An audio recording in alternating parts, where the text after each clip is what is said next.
Hi, ഞാനിപ്പോൾ ഇന്ന് ഉണ്ടാക്കാൻ പോകുന്നത് അച്ചിങ്ങ മെഴുക്ക് പുരട്ടിയാണ്. നമുക്ക് നോക്കാം എന്തൊക്കെയാണ് വേണ്ടതെന്ന്. അതിനായിട്ട് വലുതായിട്ട് അരിഞ്ഞ് അച്ചിങ്ങ, പിന്നെ ഒരു സവോള വലുതായിട്ട് തന്നെ അരിഞ്ഞത്, പിന്നെ മുളക്, പച്ചമുളകും പച്ചമുളക്. നമുക്ക് എരിവ് എന്തോരം വേണം അതനുസരിച്ച് നമുക്ക് മുളകിൻ്റെ എണ്ണം കൂട്ടാവേ. പാൻ ചൂടായ ഞാൻ എണ്ണ ഒഴിച്ചു, ഇനി കടുകൊക്കെ ഇടാവേ. കടുകിട്ടു, പിന്നെ നമ്മളിപ്പോൾ അരിഞ്ഞ് വെച്ച എല്ലാം ഇട്ട് നമ്മളിനി വെള്ളം ഒഴിക്കാൻ പോവാണ്. വെള്ളം ഒഴിച്ചിട്ടുണ്ട്, ഇനി നമുക്ക് പൊടികളൊക്കെ ഇടാം.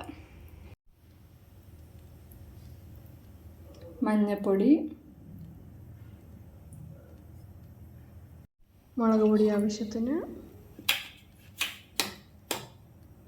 അടുത്തത് ഉപ്പ്.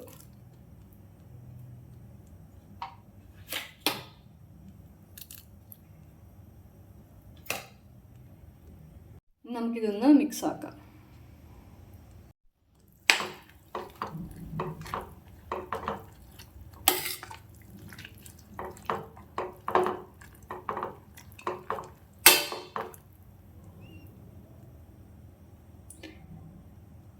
ഇനി ഇത് വേകുന്ന വരെ നമുക്ക് അടച്ചു വെക്കാം.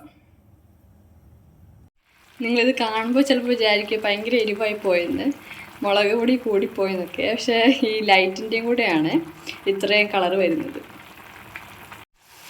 ഇതൊന്ന് വറ്റി വരുന്നുണ്ട് വെള്ളമേ. അപ്പം നമുക്കൊന്ന് കഴിച്ച് നോക്കാം ഇത് വെന്തോന്നൊക്കെ. അങ്ങനെ വെന്തിട്ടില്ലെങ്കിൽ പിന്നെ വെള്ളം ഒഴിച്ച് ഒന്നുകൂടെ ഒന്ന് അടച്ചു വെച്ച് വേവിക്കണം. ഉപ്പൊക്കെ കറക്റ്റാണോ എന്നൊക്കെ നോക്കാവേ. വെള്ളമൊക്കെ വറ്റി കഴിയുമ്പോഴത്തേന് നമുക്ക് കുറച്ച് എണ്ണയും കൂടെ ഒഴിക്കാം. അത് കഴിഞ്ഞിട്ട് ഇതൊന്ന് മൂടി വെക്കണേ. എണ്ണ ഒഴിച്ചിട്ട് നമുക്ക് ഗ്യാസ് ഓഫാക്കി മൂടി വെക്കാം. ഞാൻ കുറച്ച് നേരം വെച്ചായിരുന്നേ ഓയിൽ ഒഴിച്ചിട്ട് നമുക്കിനി ഇത് മിക്സ് ചെയ്ത് കൊടുക്കാം.